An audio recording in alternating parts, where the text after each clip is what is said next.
découvrir et libérer ton don pour impacter le monde. Aujourd'hui, notre objectif est de comprendre le principe de l'auto-manifestation. Note cela. Auto-manifestation. Les gens ne te cherchent pas toi, ils cherchent ce que tu portes. Et si tu ne manifestes pas ce que tu portes, le monde t'ignorera. Le simple fait d'exister ne garantit pas le succès. Être sur cette planète ne signifie pas que les gens vont te remarquer. Tu peux vivre toute une vie sans jamais être remarqué par l'humanité. On peut t'enterrer dans un cimetière et personne ne saurait que tu as existé, sauf par une pierre tombale. La raison, c'est que la plupart des humains vivent sur la Terre sans jamais se manifester. Voilà pourquoi le but le plus important de ta vie devrait être l'auto-manifestation. Je veux expliquer ce que j'entends par là à travers quelques principes. Quel est le plus grand besoin humain? Je vais t'en donner 8. Ce sont ces besoins qui motivent chaque être humain. Le premier besoin humain est le sentiment de but. Chaque être humain a besoin de sentir qu'il est né pour une raison. Le deuxième besoin est le sentiment de valeur. Nous voulons tous nous sentir précieux. Nous sommes prêts à faire n'importe quoi pour cela, parfois même des choses insensées. Mais nous voulons nous sentir importants. Cela nous amène au troisième besoin. Chaque être humain veut ressentir un sentiment de signification. Personne dans cette salle, ni parmi les millions de téléspectateurs, ne peut nier qu'il veut se sentir important. C'est pourquoi certains s'habillent de manière étrange, d'autres se coupent les cheveux de façon bizarre ou se les teignent en couleurs inhabituelles. Tu te demandes pourquoi? La motivation est profonde. Elle est liée à ses besoins. Et ce ne sont pas des désirs, ce sont de véritables besoins. Le quatrième besoin humain est le besoin de se sentir important. Être ignoré blesse profondément. Tous ici, vous avez ressenti un jour la douleur d'être ignoré. Tu es dans une pièce, les gens passent devant toi sans te voir. Comment te sens-tu? Quelqu'un que tu connais te croise, mais ne te parle pas. Comment te sens-tu? Être écarté alors que tout le monde est choisi sauf toi, cela plonge dans une profonde tristesse. Parce que nous voulons nous sentir importants. Le cinquième besoin humain est le besoin de sens. Nous voulons croire que notre vie a un sens, que nous ne sommes pas simplement ici pour manger, respirer et disparaître dans le néant. Nous voulons croire que notre existence a un contexte, que nous sommes nés et envoyés sur cette planète pour accomplir quelque chose et qu'il y a une vie après cela. Chaque être humain cherche ce sens. Nous essayons de le trouver dans la religion, le yoga, la méditation, la science, l'exploration spatiale. Pourquoi allons-nous sur les autres planètes? Pour savoir si nous sommes seuls. Y a-t-il un sens à toute cette folie qu'on appelle l'univers? Le sixième besoin est celui de l'accomplissement. Nous voulons payer nos dettes, posséder une voiture, terminer un projet. Nous voulons ressentir que nous avons accompli quelque chose. Nous aimons terminer les choses, être fiers de nous-mêmes. C'est un besoin fondamental. Le septième besoin est celui de puissance personnelle. Tout être humain poursuit le pouvoir. Et cela m'a surpris de découvrir que nous le faisons tous, moi inclus. Nous avons besoin de nous sentir puissants. Qu'est-ce que le pouvoir? Note ceci. Le pouvoir est la capacité de contrôler ses circonstances. Chaque être humain veut sentir qu'il peut contrôler ses circonstances. C'est pourquoi nous nous sentons déprimés lorsque nous sommes dépassés. Quand le médecin t'annonce une maladie incurable, comment te sens-tu? Tu perds le pouvoir sur ton corps. Quand on te dit que ton enfant est anormal, comment te sens-tu? Impuissant. Quand on ferme ton entreprise et que tu perds ton emploi, tu perds le contrôle. Quand quelqu'un s'introduit chez toi, détruit tout, tu te sens violé, impuissant, car tu n'avais aucun contrôle. Ce désir de pouvoir est profondément humain. Enfin, le huitième besoin est celui de réussir. Quelle que soit ta définition du succès, nous voulons tous ressentir que nous avons réussi. Nous détestons échouer. J'ai parlé récemment à une jeune femme en Afrique du Sud. Elle m'a dit que son patron, directeur général d'un grand hôtel, traversait des difficultés. Cet homme, que je connais depuis des années, avait lu mes livres, rencontré Dieu et était devenu comme un disciple. Il dirigeait cet immense hôtel avec beaucoup de succès. Mais un jour, il m'a confié, « Mon mariage s'effondre. » Nous avons parlé pendant 2 heures, puis il m'a accompagné jusqu'à ma chambre. Là encore, il a voulu rester avec moi et nous avons discuté 1 heure de plus. J'ai prié avec lui, je lui ai donné quelques conseils. Puis, au moment de partir, cet homme en costume élégant avec une belle cravate, un homme puissant, s'est retourné, m'a serré dans ses bras et a pleuré comme un enfant. Je l'ai simplement tenu, et il m'a dit, « Tu es comme un père pour moi. Je n'ai pas de père à qui parler de cette douleur. » Je lui ai répondu, « Alors tu es mon fils. Vas-y, pleure. » Et il a pleuré dans mes bras comme un enfant. Tu sais ce qu'il disait à travers ses larmes? J'ai échoué. Quand ton mariage s'écroule, c'est ainsi que tu te sens. Personne ne veut échouer. Ce besoin de réussir, de réaliser ce qu'on s'est fixé, est un besoin humain profond. Ne pas atteindre son objectif donne un sentiment d'échec. Ces besoins sont fondamentaux, et ils nous mènent à ce que j'appelle les grandes questions humaines. Qui suis-je? D'où viens-je? Pourquoi suis-je ici? Que puis-je faire? Où vais-je? Ces questions hantent chaque être humain. Toi-même, en m'écoutant maintenant, tu luttes avec elles dans ton cœur. Que tu vives dans un gratte-ciel ou sous un pont, elles restent les mêmes. Qui suis-je? La plupart d'entre nous peinent à répondre à cette question, car elle est effrayante. Je ne te demande pas ce que tu fais. Beaucoup répondent « Je suis médecin ». Non, ça c'est ton métier. « Je suis infirmière ». Non, ça c'est ta profession. Mais qui es-tu? Pour répondre, il faut utiliser deux mots « je suis », puis remplir le vide.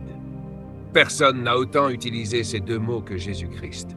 Et c'est un bon signe, car cela signifie qu'il savait qui il était. Je suis le chemin, je suis le pain de vie, je suis l'eau vive, je suis la porte, je suis la résurrection, je suis le bon berger.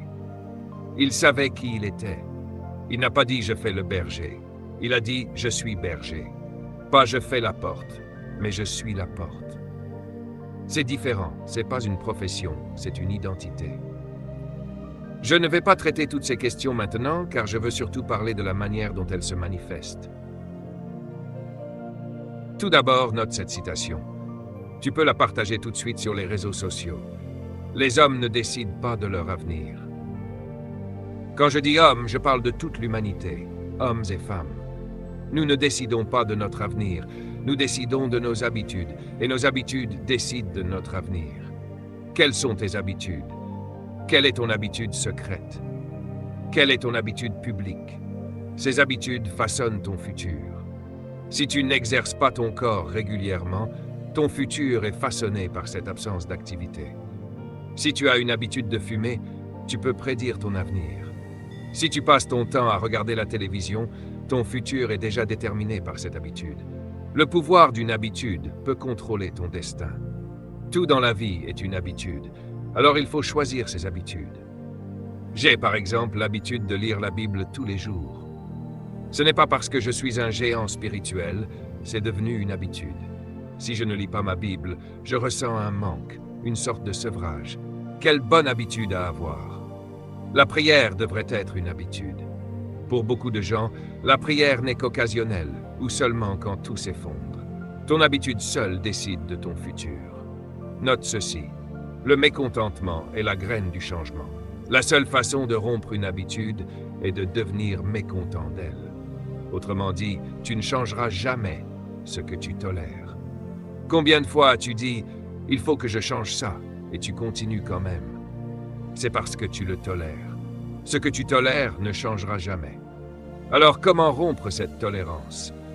Mon conseil, tu ne deviendras jamais ce que tu pourrais être tant que tu ne te mettras pas en colère contre ce que tu es. La colère provoque le changement. Certains disent que Dieu est amour, et parfois on utilise cela pour tolérer le mal. Mais la Bible dit que Dieu déteste certaines choses.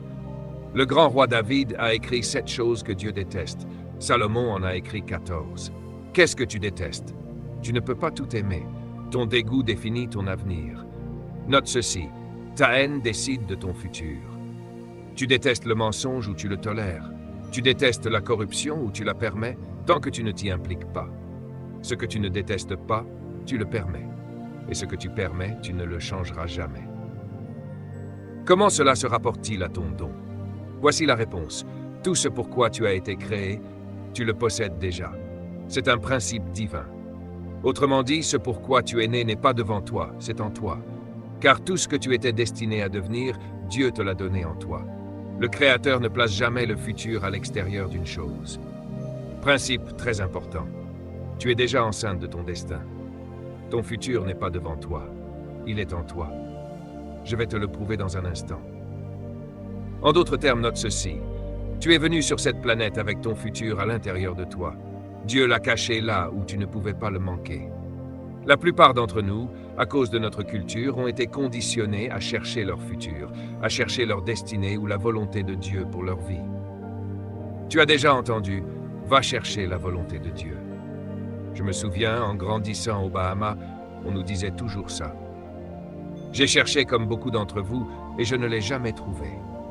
La volonté de Dieu n'est pas cachée derrière un mur, au coin d'une rue ou dans un autre pays. Elle était là où je ne m'attendais pas. Personne ne m'avait appris à regarder là. En fait, Dieu t'aime tellement que sa volonté n'est pas un mystère. Il l'a cachée là où tu ne pouvais pas la manquer. Mettons-le ainsi. Tu as été envoyé sur Terre pour libérer ton potentiel caché. À vous tous, dans cette salle et aux millions qui regardent ce programme, bonne nouvelle, vous n'êtes pas une erreur. Vous n'êtes pas un accident biologique. Vous n'êtes pas une nuisance culturelle. Vous êtes venu sur cette terre parce que quelque chose dont la terre avait besoin était caché en vous par Dieu. Nous avons été grandement endommagés par notre culture, notre société, nos systèmes éducatifs. Ils nous ont conditionnés à croire que nous étions là seulement pour trouver un emploi, payer nos factures et mourir. Tout ce que tes parents te disent est lié à un emploi. On nous conditionne juste à étudier pour avoir un travail, travailler 45 ans dans un endroit que nous détestons, puis recevoir une horloge pour rentrer chez soi et s'asseoir sur un rocking chair jusqu'à la fin de nos jours. C'est ce qu'ils appellent la retraite. Retraite, regarde bien ce mot. Il signifie être fatigué, doublement fatigué. Tu as été amené sur cette planète par une puissance supérieure pour livrer quelque chose dont nous avons besoin. Note ceci. Dieu a créé tout avec un don. En d'autres termes, tu es un paquet envoyé sur Terre pour livrer un cadeau à ta génération. Tu nous es redevable. Tu nous dois ce que tu portes. Tout dans la création a été créé avec un don.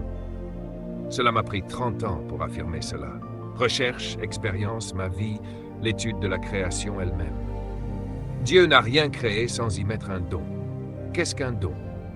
Je vais te le définir. Un don est la capacité inhérente à remplir une fonction qui répond à un besoin dans la création. Chaque mot est important ici. Inhérent signifie que personne ne peut te le donner. Tu es né avec. Un don est une capacité inhérente mise dans quelque chose pour remplir une fonction. Le don que tu portes sert à répondre aux besoins de quelque chose d'autre dans la création. C'est très important. Tu n'es pas venu sur Terre pour toi-même et ce que tu portes n'est pas pour toi. Tout le monde a un don. Note ceci, un don ne peut jamais s'apprendre, il ne peut qu'être affiné. C'est pourquoi tu peux obtenir un doctorat et rester pauvre. L'éducation n'est pas un don. Tu peux passer par des universités, dépenser beaucoup d'argent et ne jamais affiner ton don parce que tu as choisi les mauvaises matières. La plupart des gens, Dieu m'en préserve, ont étudié le mauvais domaine, motivés par le potentiel économique plutôt que par l'accomplissement personnel.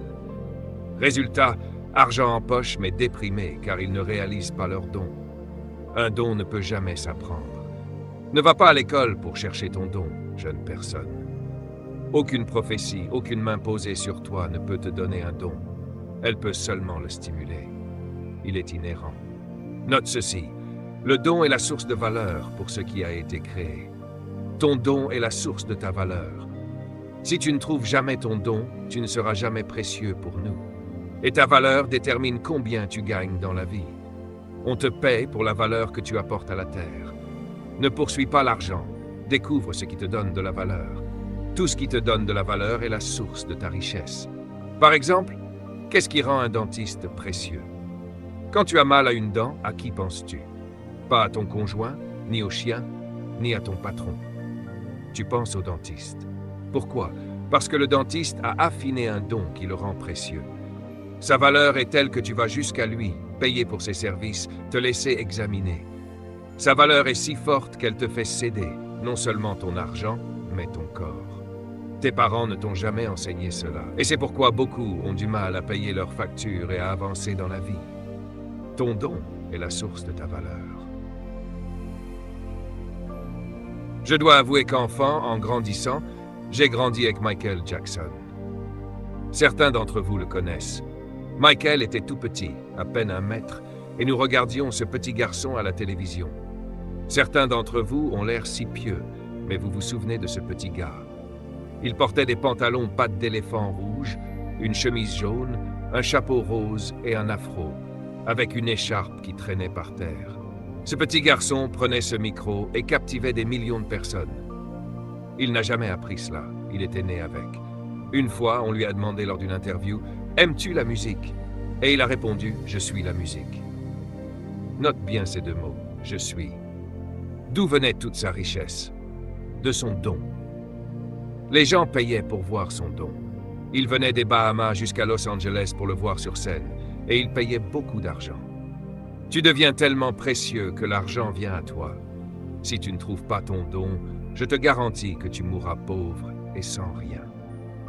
Cette session est probablement l'une des plus importantes de ta vie, car beaucoup sont encore bloqués à chercher un emploi.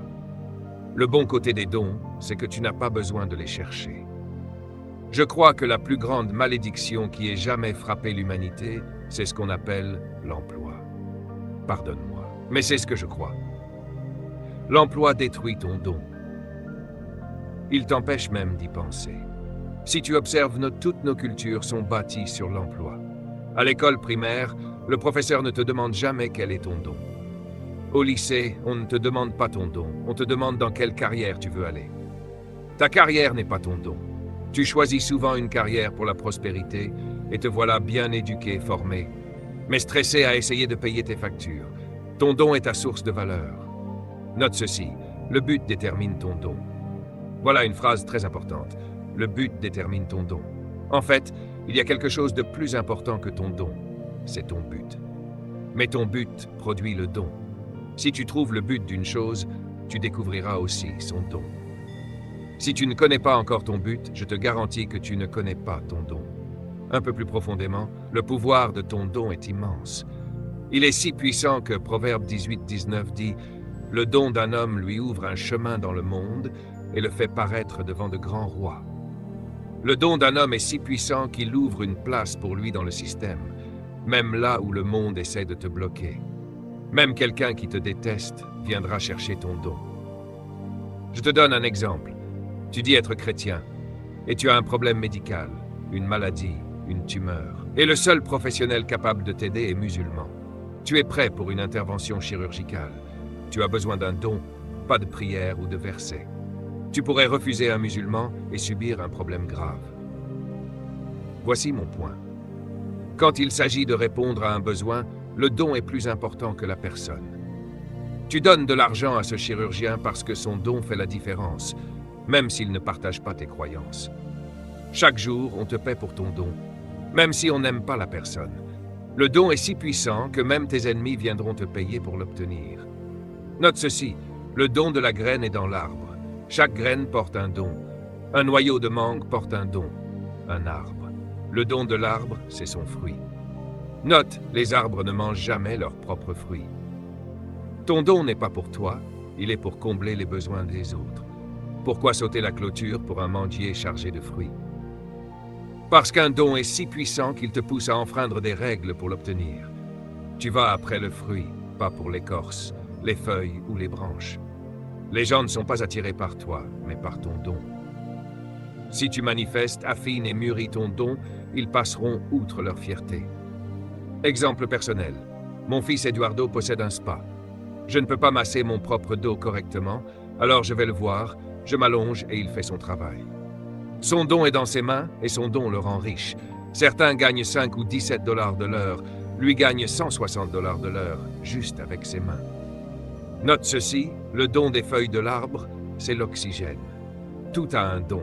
La graine devient arbre, l'arbre produit le fruit et les feuilles donnent l'oxygène. Dieu n'a rien créé sans don. Sans les feuilles, nous mourrions. Ton don est ton obligation. Quand les gens découvrent ton don et en profitent, ils prendront soin de toi, comme on prend soin d'un arbre productif. Ils te fertiliseront, t'arroseront, te tailleront pour que tu continues à produire. Si tu donnes ton don et que tu le fais efficacement pour ta génération, ils financeront ton maintien. Imagine, Des gens obligés de te garder en vie parce que tu donnes la vie. Note ceci, c'est très important. Le don de l'oiseau, c'est de voler. Remarquez que les garçons n'envoient pas les oiseaux à l'école de vol, n'est-ce pas? Pourquoi? Parce que le don est inhérent. L'oiseau naît avec le vol. Le don du poisson, c'est la capacité de nager. Nager est inhérente aux poissons. Les poissons ne prennent jamais de cours de natation. Va voir l'océan. Tu ne verras jamais une salle de classe de poissons. Ils nagent en banc, mais ils ne vont pas à l'école pour nager. Applaudissez. Quel que soit ton don, tu es né avec. Peut-être que cette session est là dans ta vie pour te rappeler cela au milieu de l'année, parce que tu es à bout, frustré, tu as l'impression de ne pas avancer, peut-être fatigué de la vie. Certains d'entre vous peuvent même penser au divorce, à se débarrasser de la vie ou au suicide. Et Dieu te dit, attends, tu es chargé. Ne nous prive pas de ce que tu es. Le don du soleil. Le soleil a un don. Il émet des rayons ultraviolets violents. Sans soleil, nous serions tous morts. Le soleil fournit ses rayons aux feuilles des arbres. Les arbres produisent de la chlorophylle qui donne l'oxygène et nous maintient en vie. Pas de soleil, pas d'humain. Le soleil est un don, et il a un don. Parlons maintenant de Jésus. Jésus-Christ est venu sur terre avec un don. Il a dit, le Fils de l'homme n'est pas venu pour être servi. C'est une phrase importante. Il n'est pas venu pour que nous le servions, mais pour se servir lui-même comme rançon pour l'humanité. Il est venu pour donner le salut et la rédemption à l'humanité. Ton don, c'est qui tu es. Jésus est venu pour livrer son don, le don du salut pour ceux qui croient. Si tu ne manges pas du fruit de l'arbre de Jésus-Christ, tu ne recevras pas les nutriments de la vie éternelle. Son fruit est le seul qui apporte la vie éternelle. Peu importe si tu suis Bouddha et mémorises ses enseignements, si tu suis Krishna, Muhammad ou d'autres maîtres spirituels. Seul Jésus-Christ a les nutriments pour la vie éternelle. Il a dit, « Venez à moi et je vous donnerai la vie éternelle. » Tu peux manger d'autres fruits, mais si tu veux vivre pour toujours, c'est lui qu'il faut suivre. La Genèse 1 dit que Dieu a créé la terre pour produire de l'herbe et des plantes qui donnent des graines selon leur espèce. Chaque arbre qui donne des fruits porte en lui la graine de lui-même. Principe très important. La graine de chaque chose est en elle-même. Quand Dieu t'a créé, il t'a emballé avec tout ce que tu étais supposé devenir à l'intérieur de toi. C'est ton don. 1 Corinthiens 9 dit, « Celui qui fournit la semence. » Dieu ne te donne jamais seulement un arbre, il te donne quelque chose avec quelque chose dedans. Ton enfant que tu mets au monde porte un don en lui. Je parle ici de ma propre expérience. Mon père ne pouvait pas imaginer qu'un de ses enfants contiendrait 62 livres, qu'il serait vu à la télévision par 1,2 milliard de personnes venant d'une maison en bois. Dieu fournit la graine, et cette graine contient un don. Quand ma femme m'a épousé, je n'avais pas d'argent, mais elle a eu une révélation. Elle a vu ce que j'étais capable de devenir. Elle a su que j'avais un don et a décidé de me choisir avant quelqu'un d'autre. Tu es un don pour le monde. Ne laisse personne te sous-estimer. Les gens ne savent pas à quel point tu es précieux. C'est pourquoi je respecte et honore chaque personne au cas où elle deviendrait milliardaire un jour. Même ton conjoint peut ne pas savoir quel don tu portes. Quand ce don se manifeste, il transformera tout autour de toi. Même ta carrière actuelle peut ne pas être ton vrai don. Dieu peut t'envoyer ce message pour te dire qu'il est temps de transformer ta carrière en ta vraie vocation. Ne fréquente pas des personnes stériles qui ne portent rien en elles. Tu es appelé à porter et à manifester ton don. Note ceci attentivement. C'est une leçon de confession et de révélation. Confession numéro 1. La graine de toute chose est en elle-même. Confession numéro 2. La fin d'une chose est cachée dans cette chose. Confession numéro 3. Tout ce qu'une chose est destinée à devenir est en elle-même. Confession numéro 4. Dieu a placé l'avenir de chaque chose en elle-même. Confession numéro 5. Tout ce que tu es né pour devenir est enfermé en toi.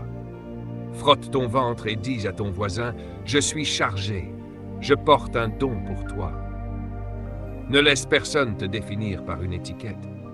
Toute étiquette est temporaire. Tu n'es pas seulement un manager, tu peux posséder un magasin.